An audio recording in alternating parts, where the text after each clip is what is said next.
Hey, what's up, everyone? Welcome back to House of Footy. It's your boy Ray, and alongside me is Mac Good evening. and Gio. All is not good. Today, we're going to be reviewing some action from the Premier League this past weekend, and we are also going to preview the upcoming midweek Champions League action. Before we get into it, don't forget to follow us on our social media, both on Twitter and Instagram. Our handle is @house_of_footy. Also, don't forget to rate, review, and subscribe to us. We are on both Spotify and YouTube. And lastly, feel free to get in touch with us via email. We love hearing from you guys, and we want you guys getting involved. Our email is houseoffooty@hotmail.com. All right, let's get straight into it. Liverpool versus Manchester United this past weekend, Mac. Very, very surprising result. I think none of us really expected this outcome. So let you walk us through it first. So I feel like it's tough. This game was very, very interesting. There's a lot of different ways you can kind of analyze it, look at it. Because in the first half, I really felt like Manchester United, on balance, were the better team overall. I think that they played some decent football. They had a couple good opportunities. One screams out to me is like Bruno's header that just barely misses the far side of Alisson's net. And in a lot of different ways, you could have seen this game enter halftime with Manchester United winning, but of course within the last couple of minutes of the first half, Gakpo cuts through on Varane and takes a far post on De Gea. So that really set the stage for a second half, which I think if you asked any analyst in the history of the world, what would you expect to happen? It would have not have been that, where one team really, as kind of Ray, you highlighted in our Instagram posts, is where it's like one team showed up to play and the other team really didn't. For the second half, that really felt like it, where it just seemed like the game was snowballing against Manchester United further and further and further, and there was no one really that had any leadership, any kind of winning mentality, any type of kind of, I know this might be harsh to say, but like some sort of self-respect to be able to take ownership and take leadership in that moment to kind of stem the tide. I understand it may be tough, but at the end of the day, they're professionals. And that second half, I think, is, for all that's been good with Manchester United for the last couple of months, I would say, especially since the World Cup, this result, I think, in some ways, takes away a lot of kind of that goodwill, and it's scary because at the end of the day, it's only one game. But overall, a fascinating, enthralling game, even though it was so one-sided. Definitely. There is a lot to get into, but I don't know if there's so much that we can really take away from this one game. And I really want to go back to the beginning of the game, where I think starting lineups I was a little bit concerned about, because Liverpool started the midfield three of Jordan Henderson, Fabinho, and Harvey Elliott, which Harvey Elliott hasn't really featured as often over the last couple of weeks. Henderson in and out of the team. Fabinho has been the real only, ever-present midfielder in that three.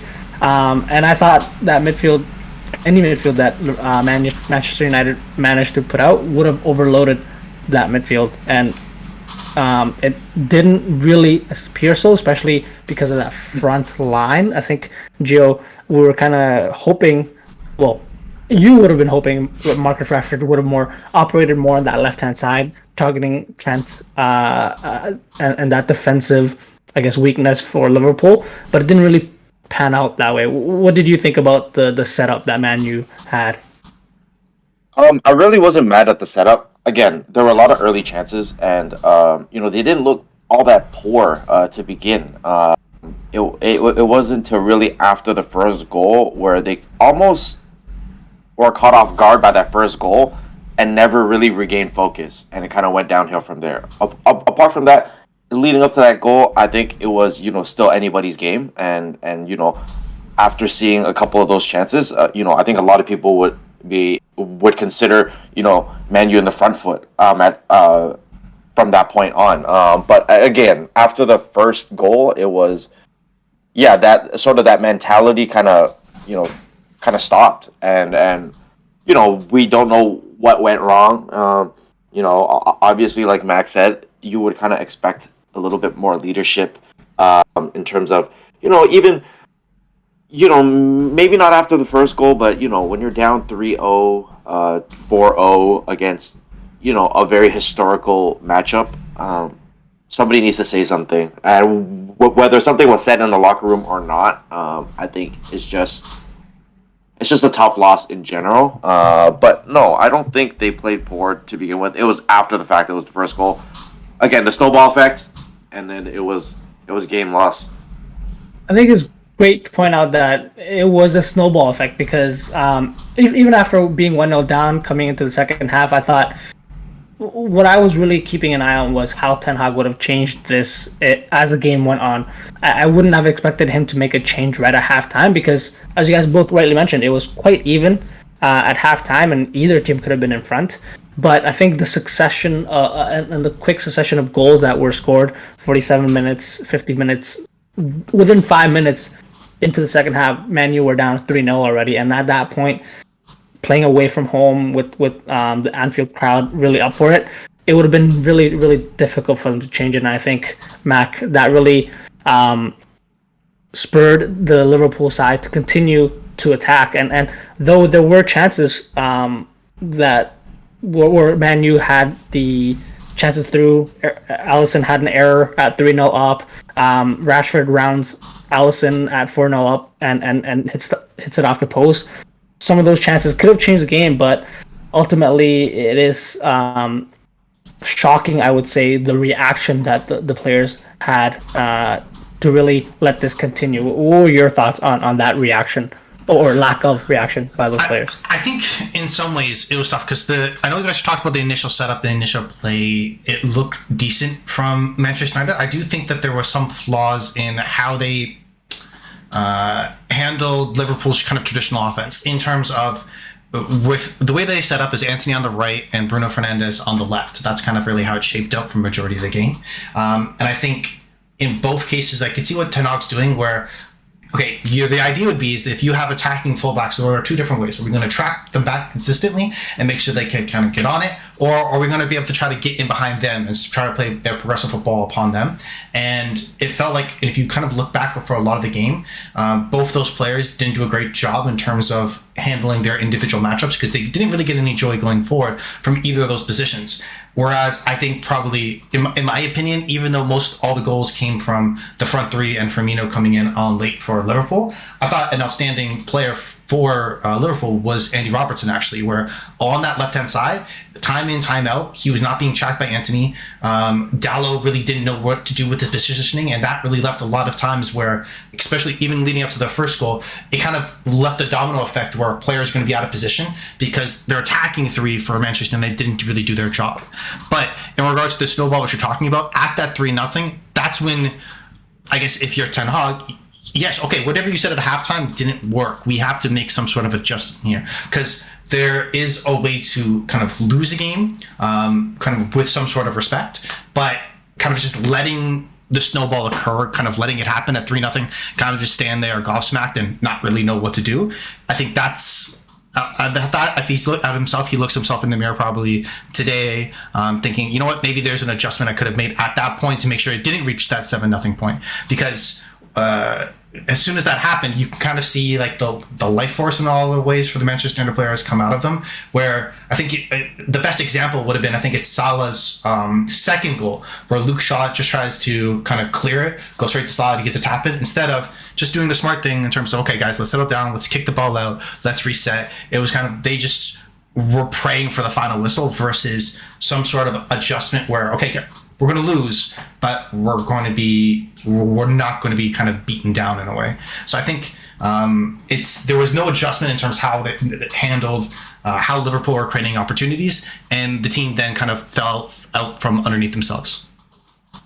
Yeah, definitely. It would have been. I think we were all just crying out for a Man U player to, or a couple of players at the very least, to stand up after being down a couple goals and say, hey, this is as far as it's going to go. Maybe you put in a tackle to get something from your team and to at least show you're still in this game to play it out, even if you do lose. But at that point, it didn't really look like a lot would have changed.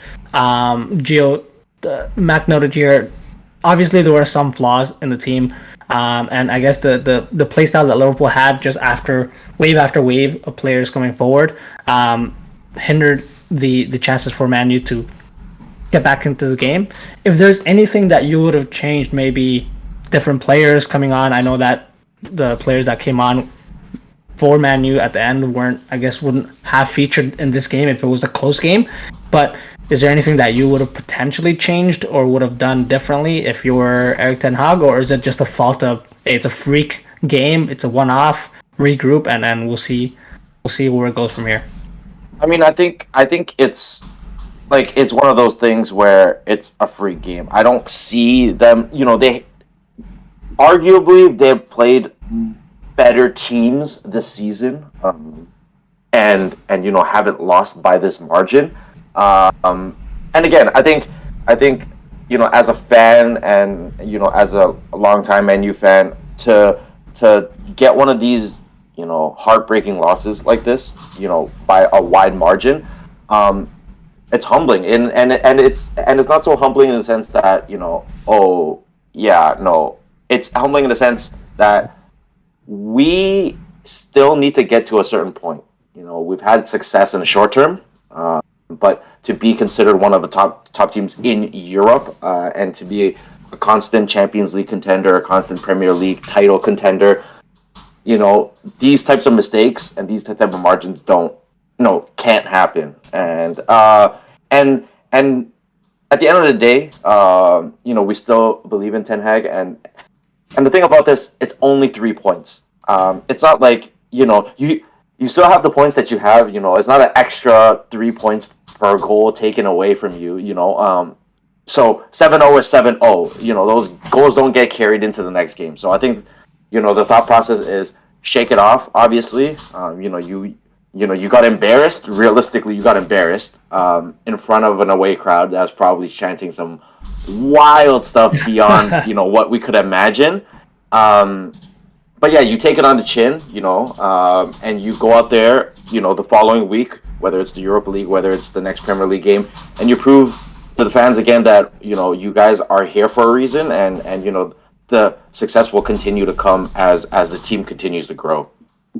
Sure. I think the next game Man U will play in, it will be Thursday, so definitely looking to bounce back quickly. You had some more thoughts, Mac? Yeah, I think was important is that the next thing that they go out is kind of have a different performance on their next game. And Rashford, I think what came out on Twitter is like, I wish we can come out and play today to see if we can make an adjustment there. But I think coming into this game, we could have had a different type of mentality in terms of how we view the odds. Maybe I think it was kind of skewed because Liverpool through this year hasn't been their best year. I think we all would agree. And Manchester United kind of have been a surging story, especially since the World Cup. But Liverpool really own this fixture. In terms of the last home games against Manchester United, they haven't lost a single one and have a combined aggregate score after this one, of course, is 18-1. But still, if you just take out the 7-0, 11-1 aggregate the last 8 games, this is a very tough fixture for Manchester United historically. I think I apologize for this, Gio, but at Anfield since 2017, Salah has received more yellow cards for taking his shirt off celebrating against Manchester United than Man U have scored goals against Liverpool. So this is not a great fixture. This is not something that you can kind of look forward to. And I think Gio's absolutely correct, is that if they have the correct mentality where this is a one-off, this is a one game, we'll wipe the slate clean, come in, look a little bit differently, going from there, that's great. But I think this type of result, in some ways, is where we can look at it as like, oh, this may help Liverpool. This may kind of vault them in a position where this is their run now. You can look at the reverse of Manchester United. This shows some cracks. So it all depends on the consistency of this and what happens in the next game. But I do think that if you're a player like Jadon Sancho, if you're a player like Garnacho, this puts you in a position where you go to Ten Hag, hey, that wouldn't have happened if I was on the pitch. I would have done a better job. I would have tracked back. I would have done A, B, C, D, E. And I guess the last point I want to take in terms of, I don't know if we want to speak more in terms of Liverpool positive where they want to go, but for me, Manchester, I think that at 3-0, and this may be my bias towards Bruno, but you got to take him off because he's not a leader for these types of situations where he sees a problem like this and will make it worse. At some points, he was blatantly giving up on the pitch, which, as kind of maybe a vice captain, I think that's his role, Gio. I think that's fair to say. I think Harry Maguire is technically still the captain. You can't have that. So I think that's something that an adjustment where I think they should have done. earlier on, as well as, like I said, I think these other players like the Sanchos, the Wan-Bissakas, the Garnachos, I think this does leave them to have more of an opportunity where there isn't as much rotation in the squad theoretically going forward. But again, it's just one game. But I don't know how much we want to talk about, I guess, the positive side for Ray, for you, Liverpool. To ask you, to put you on the spot, I apologize, but how do you think this impacts them going forward in terms of their Champions League odds potentially going into next season, making the top 4? Do you think this could be that kind of that launching pad for this team?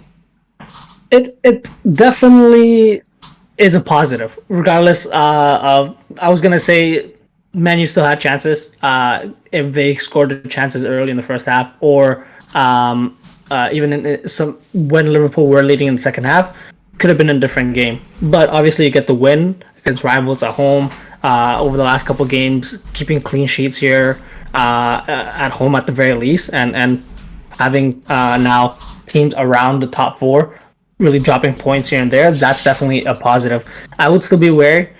This is the same season where Liverpool beat Bournemouth 9-0 and then still have yet to be in the top 4 all season. So there's still cracks and problems that Liverpool will need to fix defensively, but players coming back and this result now in their pocket, it's definitely a positive moving forward from them, and top 4 is now achievable. And so that's something that I think Liverpool will try to compete for until the end of the season.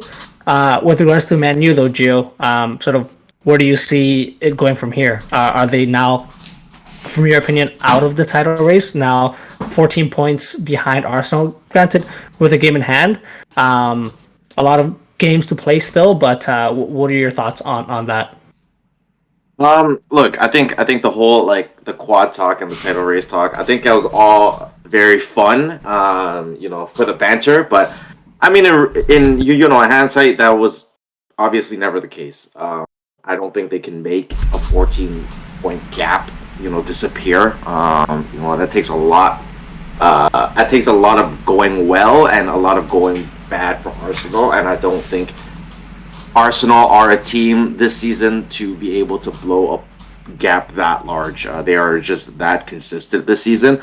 So no, I don't think that should have been ever considered.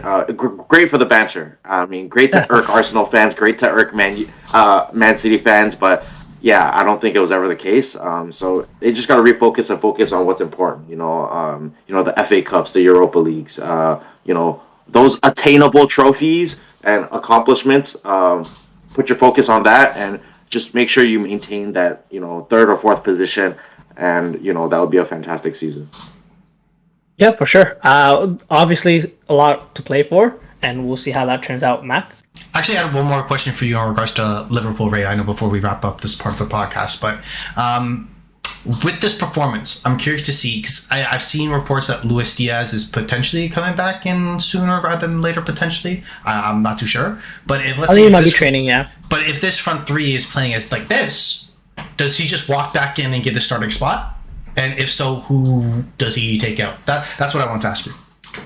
Yeah, great question. I wouldn't say he walks straight into it, as we've seen with Firmino and Jota coming back from injury. They've been, rotating in within the front 3 as well, but I wouldn't expect him to be... The only reason I would expect Klopp to be more cautious with him is more for injury. I think out of quality and being able to impact games, he is a lot better than Gakpo and Nunez for this Liverpool team at this moment. So I do expect him to feature a lot more for the rest of the season compared to Jota and Firmino, who Firmino is announced he is going to be leaving the club at the end of the season. So for him, I think it's just more so like getting the home appearances and getting fans to see him before he leaves. So yeah, I do fully expect Luis Diaz to feature as much as possible for the rest of the season and for that top 4 push. But yeah, on that note, guys, we're going to take a quick break here, and then we'll be back talking about the Premier League title update, so stay with us. Welcome back to House of Footy, guys. We are now going to shift our focus to the Premier League title race. And of course, we're going to be talking about Arsenal 3, Bournemouth 2. What a comeback, Mac, and very, very... I guess the way the season's been going for Arsenal, leaving it late and making everyone really anxious up to the very end. But at the end of the day, another win, very, very important. What were your thoughts on the game?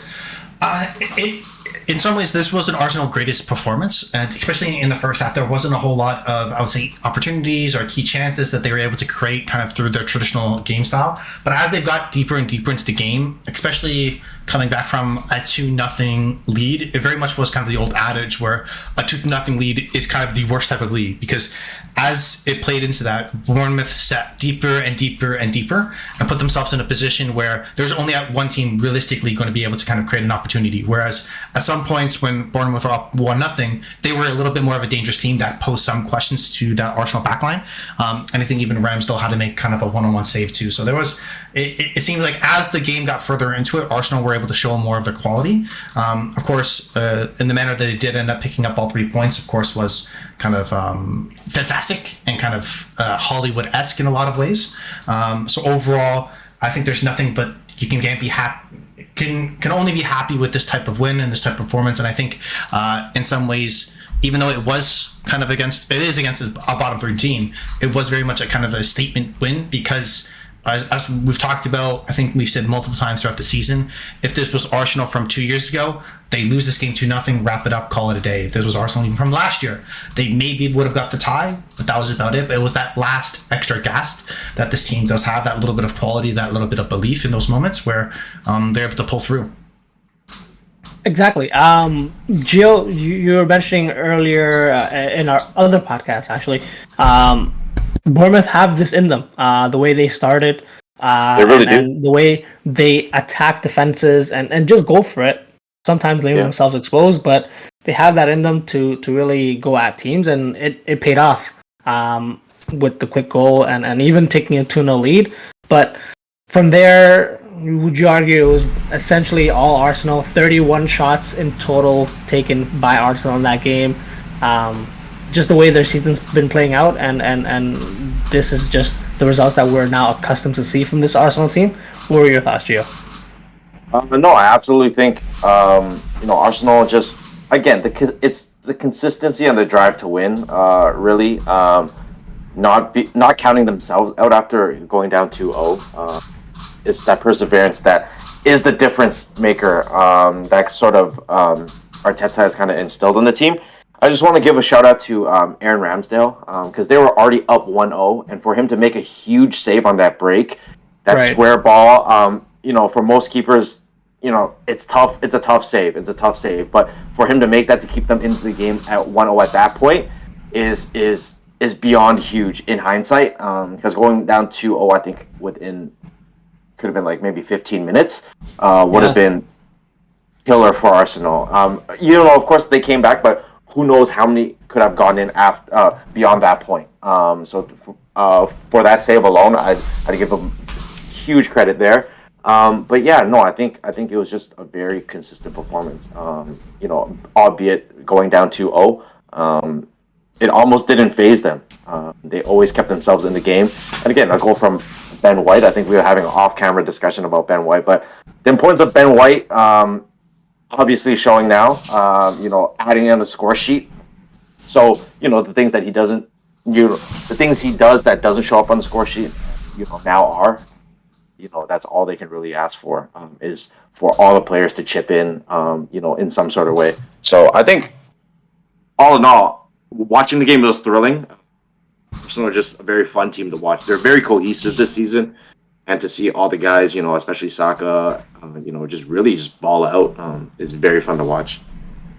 Yeah, we're definitely going to talk on a little bit on the individual performances and some changes that happened throughout the game, Mac. But the goal that Bournemouth scored within 10 seconds, you mentioned here, should it have stood or should it have not stood? No, it should not have stood. So if you look at it, there was actually a player, when the ball is played to be able to start the kickoff of the game, there's a Bournemouth player in Arsenal's half. So that should have been immediately called back and retaking if VAR is doing what it should be, which is, I know, again, I'm pigeonholed here as the Arsenal fan, so I'll state this. This is not just the first time VAR has done this to Arsenal, because early in the season, of course, the result against Manchester United, that goal should have been called back. That a result against Brentford. VAR kind of drew the lines incorrectly, cost them a couple points there. Even in this, could have potentially cost them. It was great to see that it didn't eventually, but it's these small decisions which, hindsight being 2020, and hearing about it, it's like, why wasn't something like that reviewed or even taken a look at? Because I've seen situations where offsides happen more than 10 in a longer time period from the start of the game to that goal, where it would call back and be questioned. So it's a little bit frustrating there, but overall, at the end of the day, they still got all 3 points. So I think that they can't be upset about that, as well as there's a couple different kind of penalty shouts that could have gone their way. I do think that it's something. It's a trend, and if you're a kind of a stingent fan of a team, you look at that and be like, okay, is there a conspiracy? Of course, no, that's not the case. But it's fun. It's fun to kind of talk about, because again, it's an interesting point there. But if we're going to speak about individual performances, I guess one that maybe is kind of something that I look at myself as like I definitely got wrong towards the beginning of the season. I think someone that was outstanding for Arsenal, and I know we're going to talk about their subs in a bit, was actually Shevchenko. I wasn't overall enthralled with the idea of him signing with Arsenal, because arguably, in my opinion, he was probably City's worst player these last couple of years, and that's what you signed. Is this cool? Is this the apology coming back? No, this is the backhanded apology. Let me hear it. I want to hear it. I'm not capable of doing the full apology like Gio did. I'm not man enough for that, I'll be honest. But the backhanded apology, he still was the worst player for City the last couple of years, and that's who they signed. It is what it is.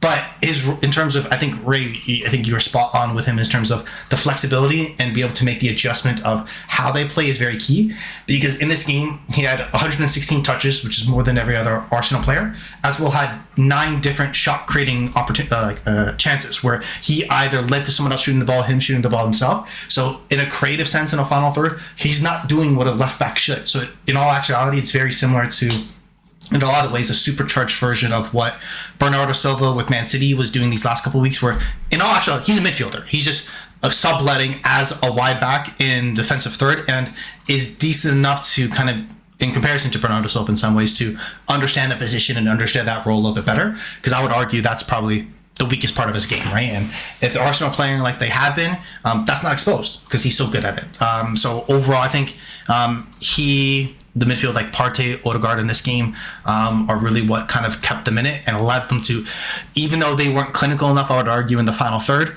allowed them to have so many abundance of chances where eventually one's going to get in. It's just the odds are the odds, right? So I think him and that midfield there really show out.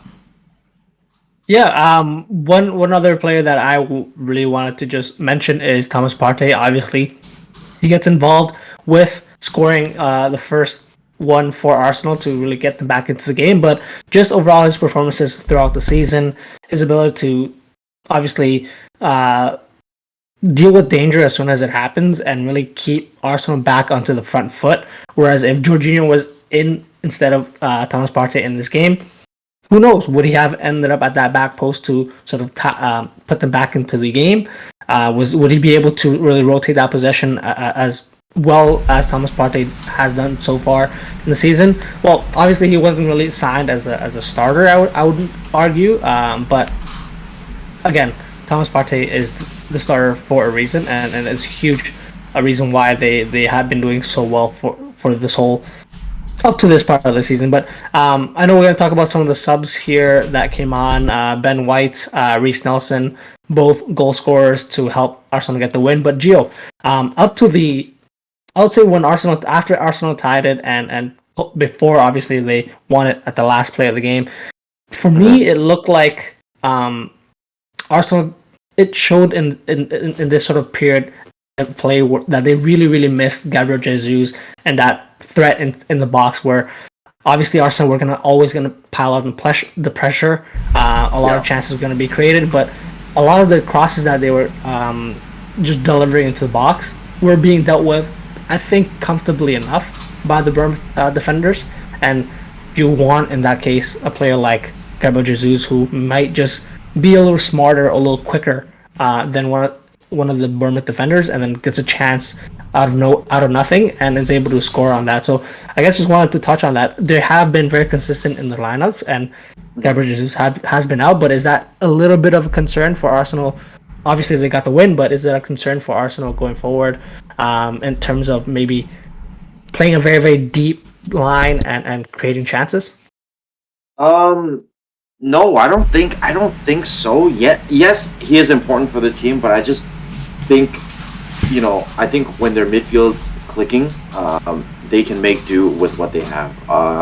They're just that threatening, especially down Saka's flank. It's just, they can almost attack at will, for lack of a better term. And then you have players like Reece Nelson chipping in, like Nketiah, where he can have big games. It's just a consistency from them, and I think because Arsenal is becoming one of those teams, they are missing a little bit of depth, but I think their consistency from their depth players, or from what they have of depth players, is going to be more key. Yes, you're going to have injuries, so they're going to have to work around it. And they didn't make a huge splash signing during the window, and I think that was the right move. But yeah, no, I think they have the capabilities under Arteta to just get by without Gab Jesus quite comfortably, even. So no, I don't think that's a huge worry going forward, even. Okay, Mac, if I'm not mistaken, Emil Smith Rowe came on and then was taken off in the same game. Talk us through some of those subs and how they affected the game. I think you have to give Arteta a lot of credit in terms of kind of understanding band management and knowing kind of the pieces that need to be moved around accordingly depending on the performance. So Trossard, who was actually Arsenal's attacking signing through January transfer window, was subbed off after 21 minutes after picking up an injury, and it's reported he may miss a week or two. So that's, of course, a concern. And Emil Smith-Rowe, who had just come back from injury himself, Arteta thought that at max he was going to come on as a sub maybe for the last 30 minutes of the game, so having to throw him on earlier on, he ended up playing just under 50 minutes, which Arteta was saying that that's probably what we can hope to be able to get out of him, given him just coming back from injury, so we don't want too much strain, as well as he wanted more of a kind of a different type of threat coming on the left-hand side, and then he spoke in the post-game about that Reece Nelson may offer that, who actually went on to assist the other substitute's goal, which kind of tied up the game, which was Ben White. So I think he's played less than a full 90 minutes thus far this season in the Premier League, and he has 3 goals and 2 assists. So, of course, this is going to bring a lot of shouts from Arsenal fans talking about maybe he should get a look at more minutes. But, of course, situationally, you have to kind of give the full credit to Arteta and kind of give the full control to him, because he's done so well in terms of picking these moments where these certain subs are going to have a correct amount of impact, as well as, even though be able to start off the game and play majority of the game with Granit Xhaka finally getting a rest, because I think he's been Arsenal's most played player outside of Ramsdale and Gabriel, actually. So to get him some minutes with Fabio Vieira come in, overall, Arteta's really kind of moved the pieces along the chessboard correctly and done what he's needed to do in majority of cases to get his team over the line.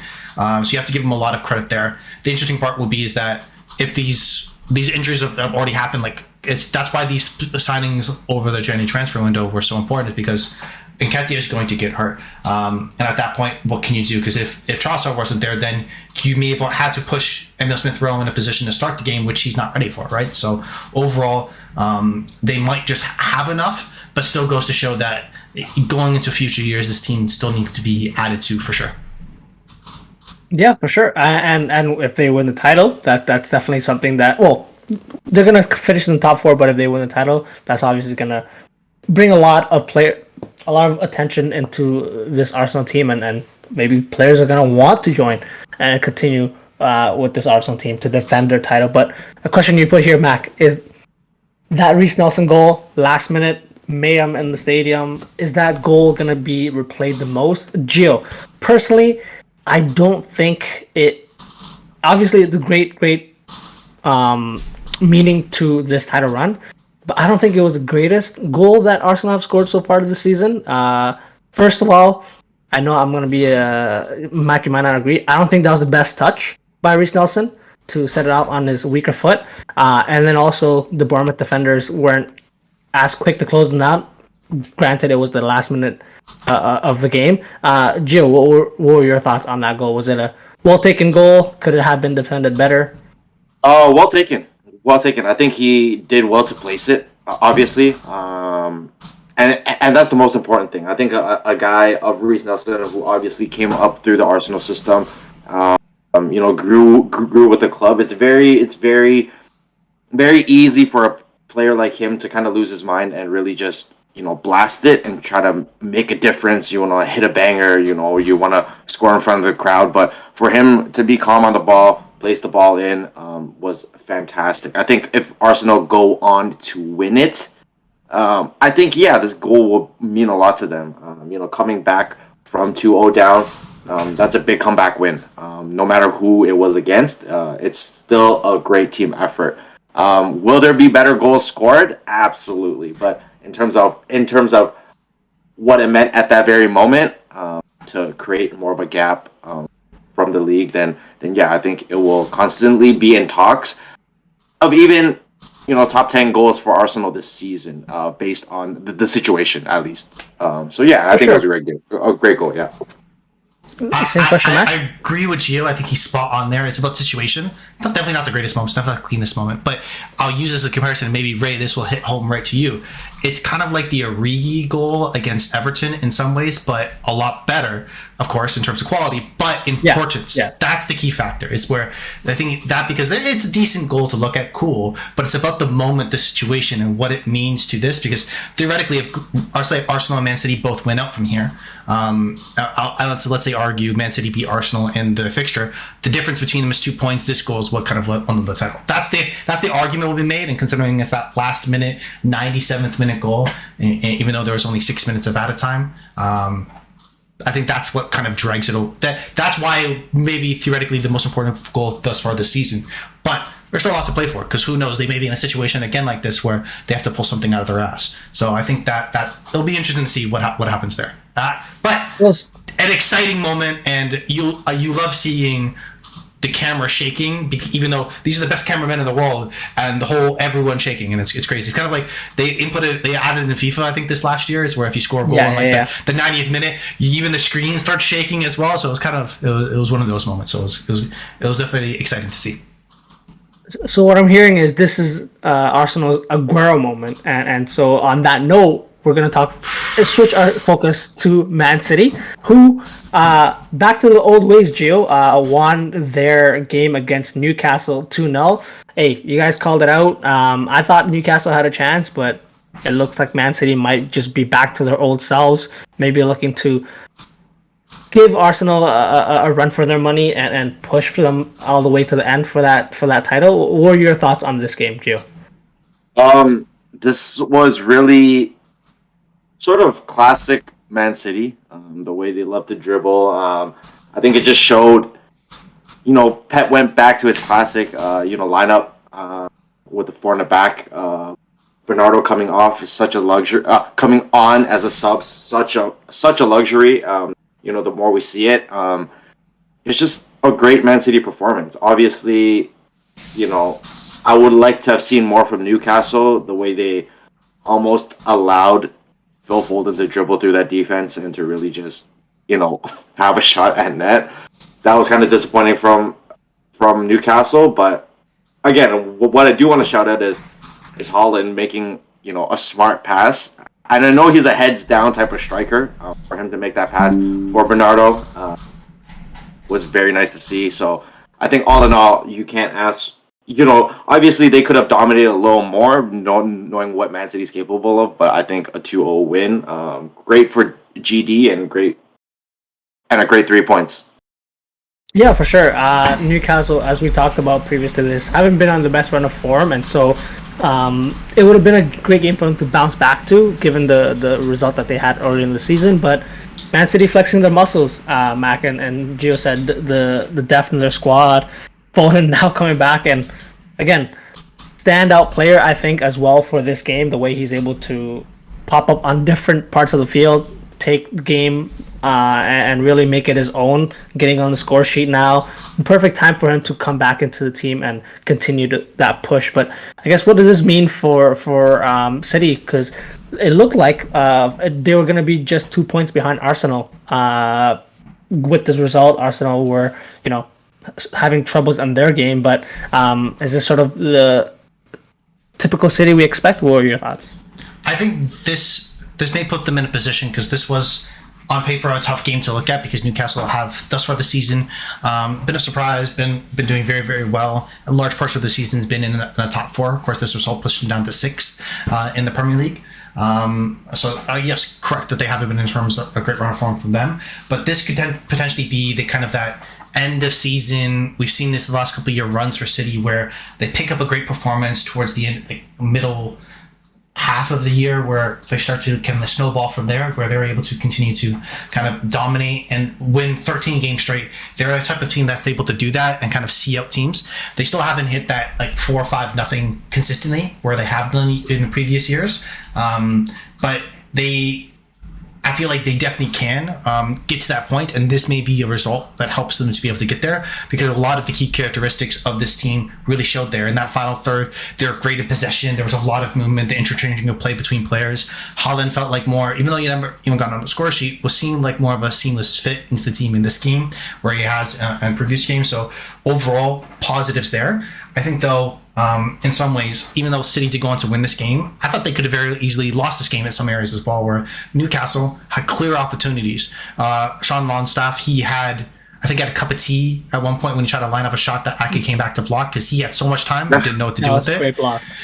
Great block. Phenomenal effort from Ake. But if Longstaff is looking back and having nightmares about missing that opportunity, as well as Callum Wilson and I think it was also Joe Linton, had clear goal scoring opportunities between the two of them. I think Joe Linton is probably the most egregious one, where I think it was just outside the 6-yard box and just kind of shanked it and the ball went backwards, which is weird when you're trying to shoot if the ball goes behind you. Either way, this does, in a microcosm, show why this Newcastle team, since the new year, I've only scored like 3 goals. I've only won 1 game. It's been tough for them in the league thus far, and I think this is kind of shows the areas that they need to improve. Anthony Gordon didn't come in for Newcastle to start this game. Didn't have the greatest game. Hopefully going forward he'll be a little bit better. If Almiron's goals have dried up and teams are trying to isolate and kind of double and triple him in some situations, where else are the goals going to come from if Callum Wilson's missing chances like that? So it'll be interesting what they do going forward and adjustments they may make, because now they need to get back in a position where they're back into the top 4, and with Liverpool and Spurs both playing well, that may be tough. But for City, like I said, this very much feels like a dominating performance in some aspects that can carry over and against the smaller teams where they start running up score lines that are ridiculous. Yeah, it's great. It's great that you pointed out, Mac, that Newcastle, again, overperforming, I think, overall in the season, but they're going to definitely, this is the most clear example of where they are lacking. And Joe, I know we expect them to splash the cash in the near future. They're definitely going to be looking to reinforce those offensive areas. But let's take a last break here, guys, and then we'll be back previewing some Champions League action coming up. So stay with us. Welcome back to Hustle Footy, guys. We are just going to finish off today's podcast touching on the upcoming Champions League games. Chelsea will be hosting Dortmund after losing 1-0 in the reverse fixture. This time, they'll obviously try to make up that difference at Stamford Bridge off of the back of that win, Mac, against Leeds. And hey, surprise, surprise, Chelsea, firstly, kept a clean sheet and won in the Premier League. So I guess, quickly, if you could just give us an overview of how you saw that Leeds game and do they have a chance for this upcoming Dortmund matchup?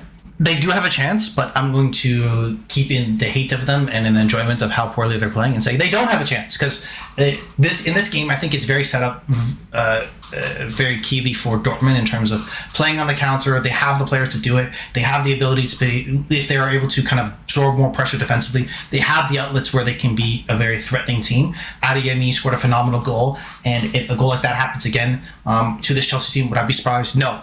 And Chelsea, of course, are missing their most experienced player in the back line with Thiago Silva, and has to play 2 young players, which are both phenomenal in my opinion, and Fofana, who's just coming back from injury, and Badashili, who's the most recent signing in January in the back end. And I think both of those players may have it tough under this type of performance in this type of game. But in regards to the Leeds result, great, I guess, for Chelsea. In terms of them at least scoring a goal, I think that's a positive step. Even if they ended up tied that game 1-1, there's still some sort of positive aspect there where they got in the score sheet. I think, though, in regards to their attacking sense, there's still a lot of questions because the goal did come from a corner kick off Wesley Fofana, which is great for him individually and great that they got the lead there. But they need a goal from open play from an attacking option that they do show some threat from. And Havertz, yes, I think we've talked a lot about him recently in terms of him having a poor run of form, not playing well. For me, though, I want to ask questions about Joao Felix because I could see why teams spent so much money on him. But I also can see why Atletico Madrid were like, you know what, we probably don't need you for the rest of the year. Because he's a tantalizing football with all the ability in the world, but it's so close, but not good. Like, he doesn't finish, right? In terms of, he had that chance where Sterling cuts it back to him, where he hits it off the crossbar. He does the technique perfectly. It looks phenomenal. Very few players in the world to be able to pull that off, but it doesn't go in. And a lot of those opportunities where he does everything right up until that final moment, and it seems like it all comes crumbling down underneath him. So I think that if I were to, let's say if we're playing Among Us and I would throw a little sus on somebody, I'm throwing sus on Joao Felix because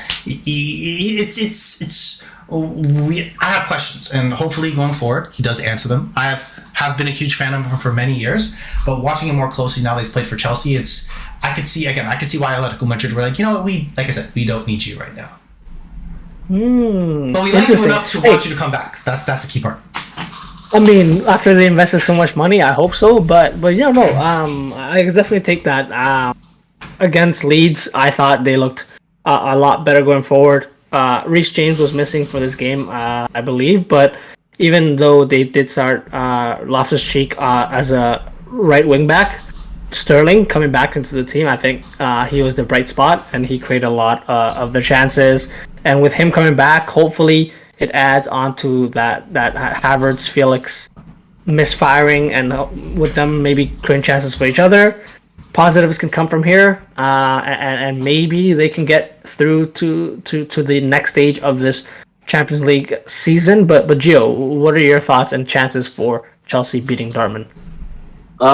Look, obviously getting one result in the Premier League, I mean, doesn't really speak on how they've performed all season. The inconsistency has been very blatant and very obvious. But look, Joao Felix is one goal away from unlocking it. And I just want to say, from watching that Leeds game, Kai Havertz is a very poor finisher, because that guy has had so many chances this year where he can, he should have so many more goals than he does have this season on his tally, and it's shocking how nobody has almost called him out on his poor finishing in and around the box. But yeah, I think although great going forward, at least against Leeds, they're gonna have huge struggles, at least in the midfield versus Dortmund. I think Dortmund just dominate them in that area, and